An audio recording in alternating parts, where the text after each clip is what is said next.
She said it was love, that checking in, asking questions, knowing where I was, it was how she showed she cared. But when love feels more like surveillance than support, when your freedom starts shrinking, when silence becomes safer than truth, what do you call it then? We met on a train. She was reading a book I loved, and I made a joke about the ending. Her laugh lit up the whole car. We talked until my stop came, then exchanged numbers. It was easy, natural. The kind of beginning people write songs about. Our first dates were long walks, late night calls, silly selfies, inside jokes. She made me feel chosen, like I was someone she had waited her whole life to meet. That feeling, that high of being wanted so completely, it blurred all the red flags when they started showing. She always wanted to know where I was, not just generally but specifically. Who I was with, what we were doing, how long I would be there. At first, it felt flattering, like someone finally cared enough to ask. I had been in relationships where I felt invisible, so her attention felt like a kind of healing. But soon, it became a script. If I deviated from the plan, there were questions. If I didn't answer quickly, she grew cold. I remember one night I was out with my coworkers after a long day and I didn't check my phone for an hour. When I finally looked, I had 27 missed calls and 14 texts. Her last message just said, "Are you even alive?" And beneath it, a photo she had taken earlier in the day of me leaving the apartment, like she needed to prove she was always watching.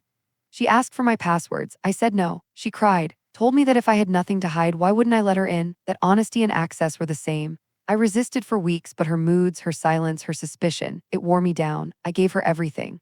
My phone, my laptop, my social media. Every message, every notification became something I had to pre-explain. Every smiley face, every late reply, every hey from a friend triggered a conversation. She once woke me up at 2 a.m. asking who Rachel was. I had liked an old photo of a college friend. That was all it took. We argued in the dark while I tried to remember who Rachel even was. I apologized, but I also started to feel something shift inside me. Guilt, shame, fear. I wasn't doing anything wrong, but I felt like I was always one mistake away from losing her trust. And then she started showing up. At my work, outside my gym, she'd say it was a coincidence, but it was. She knew my schedule down to the minute. She once mentioned a detail from a private conversation I had with a friend. When I asked how she knew, she shrugged.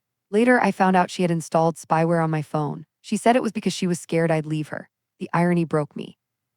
I had stopped hanging out with friends, stopped talking to my sister. Every phone call felt like I was cheating on her. Every laugh that wasn't hers became a betrayal. She needed to be my everything, and if she wasn't, she reminded me that I was hurting her. The day I realized I couldn't breathe was a Tuesday. We were sitting on the couch and she asked what I had for lunch. I said I wasn't hungry. She told me that was a lie because she saw my credit card charge at the sandwich shop. I laughed thinking she was joking. She was. She had access to my financial records too. I felt my skin go cold. In that moment, I saw myself from above, a man apologizing for a sandwich, a man explaining his lunch choices like a criminal, a man who had traded his peace for partnership. That night, I packed a bag. She cried when I told her I was leaving. She said no one would ever love me like she did, that if I walked away, I was proving her right. I almost stayed. I almost let the fear win. But then I thought about who I used to be, someone who made decisions, someone who trusted, someone who laughed without looking over their shoulder. I missed that person. I wanted to be him again, so I left. It wasn't easy. I changed my number. I got a new phone. I moved. I spent weeks feeling like I was being watched, like she could appear at any moment. But with time, the knots in my stomach loosened. The panic stopped stealing my breath. I started talking to people again. I remembered what it felt like to exist without explaining every move. Love should feel like freedom, not a cage. If someone makes you prove your loyalty every day, they don't trust you, they control you. Real love is not built on fear, it's built on faith. If you've ever felt monitored, manipulated, or made to feel small in the name of love, I hope you know you deserve better. You deserve peace. You deserve privacy. You deserve a love that lets you be fully you. The first few weeks felt like a dream. She was always there for me, texting me good morning, asking how my meetings went, saying good night. It felt like care, affection, love. I used to think that kind of consistency was what I'd been missing in past relationships. She remembered everything, noticed small details, and seemed to know me better than I knew myself. That made me feel special, seen, understood. And for a while, I ignored the unease that kept tapping at the edge of my awareness.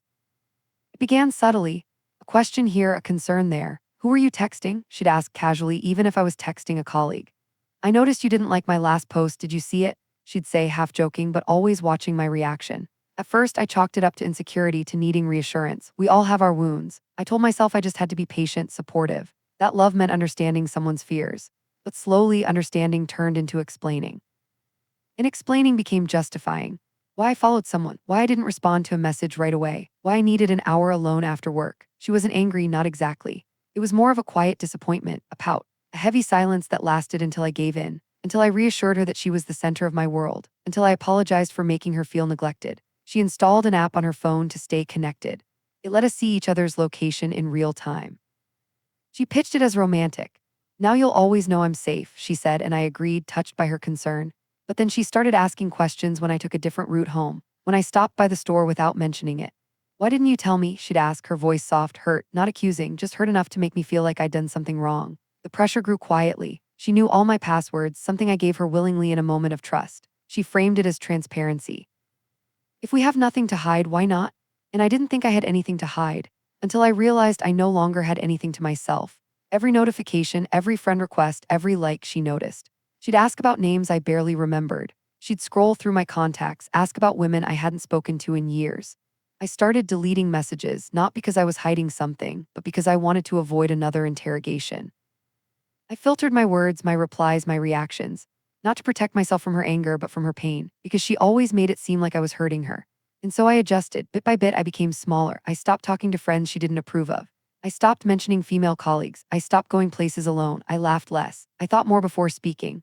I lived in a constant state of mental editing, anticipating what might upset her, what might cause a shift in her mood. But what made it hardest wasn't the surveillance. It was the love, the soft, constant affection she wrapped around the control, the kisses on the forehead, the handmade gifts, the quiet way she'd curl up beside me after a long day. The moments when she'd say, "You're the only one who's ever made me feel safe." Those words clung to me. I didn't want to let her down. I didn't want to be another person who left her. And maybe I started believing I didn't deserve privacy. That maybe this was what love looked like. That maybe my discomfort was selfishness. She said that love meant sharing everything. That closeness meant no secrets. So I gave her all of me, until I realized I had nothing left. I tried to tell myself it was love, that all of this was rooted in how much she cared. That maybe I was lucky to have someone so invested in me, someone who noticed everything I did, every detail of my schedule, every change in mood or habit. But deep down, there was a voice, small and persistent, that whispered something wasn't right. It began with subtle things. She'd casually mentioned something I said in passing to a friend, something I hadn't realized she heard.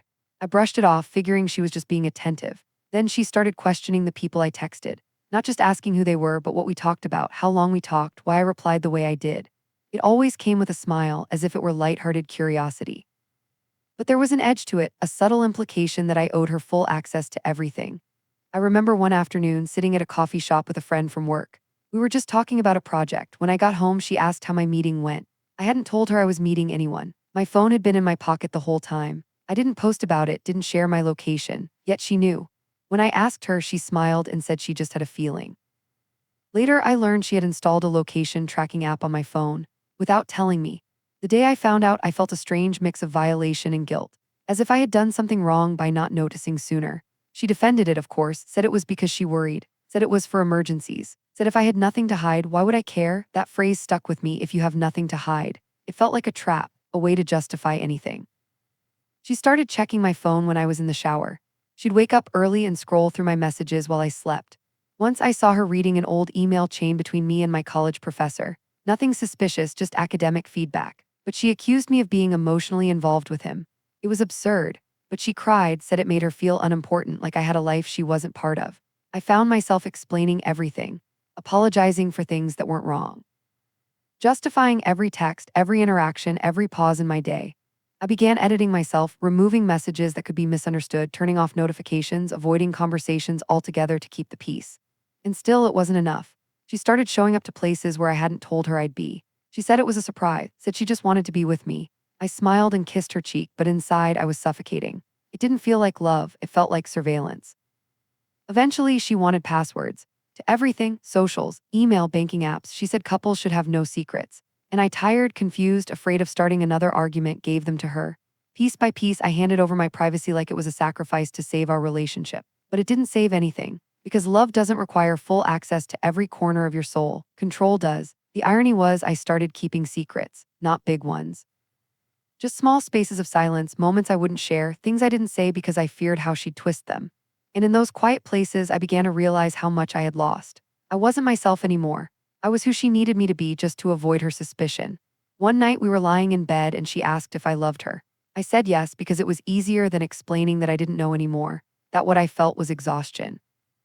That what I feared was myself, slowly disappearing inside the walls she'd built around me. I missed who I was before her, before the doubt, before I started second-guessing every word, every step, every thought. I missed the version of me that believed love was built on trust, not surveillance.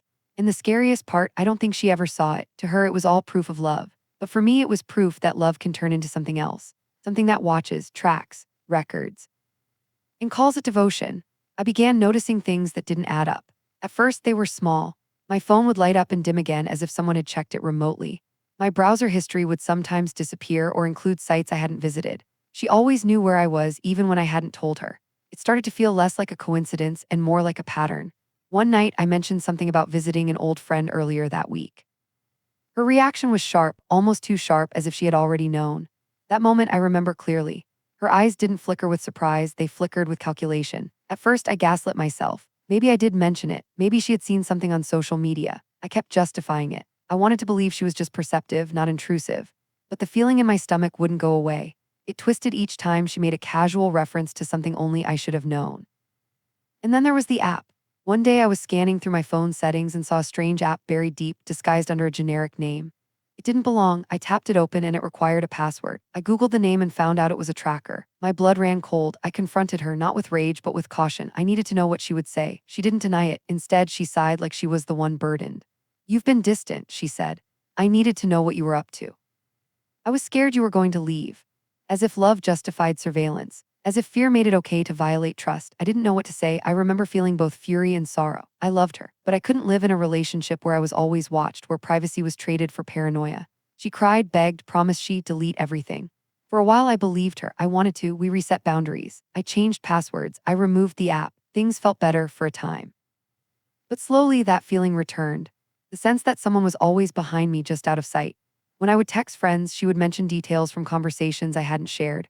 When I went for a walk, she'd know which path I'd taken. I started to test it. I deliberately left out pieces of information, watched if she brought them up. She always did. That's when I realized it wasn't just insecurity anymore. It was control. She needed to know everything because it gave her power. She said it was love, but love doesn't come with conditions like that. Love doesn't shadow your every move. It wore me down. I became paranoid, jumpy. I stopped sharing things, not because I wanted to hide them, but because it felt like my last piece of self I could protect. I felt guilty for wanting privacy, as if that made me dishonest. She had twisted the narrative so well that I began to doubt my right to space. Eventually, it reached a point where I could no longer sleep soundly. I would wake up in the middle of the night and check my phone, feeling like it wasn't mine anymore. I moved through the day with a heavy silence. Every moment felt recorded, every thought observed, and one day I broke, not in a loud way, not in anger, just a quiet decision. I looked at her and realized I wasn't safe in the way love is supposed to make you feel safe. I wasn't growing. I was shrinking. I packed a bag while she was out. I left a note. I turned off my phone and walked into the unknown, not sure what came next, only that it had to be mine, not watched, not filtered, not traced. The hardest part wasn't leaving. It was untangling my sense of self from the idea that being monitored was a form of care. It never was. If you've ever felt like your life was being audited in the name of love, please remember this: genuine connection thrives in freedom. Love without trust is surveillance. And no one deserves to be followed in their own life. You deserve peace. You deserve to be seen, not inspected. Subscribe for more stories that help you reclaim your voice.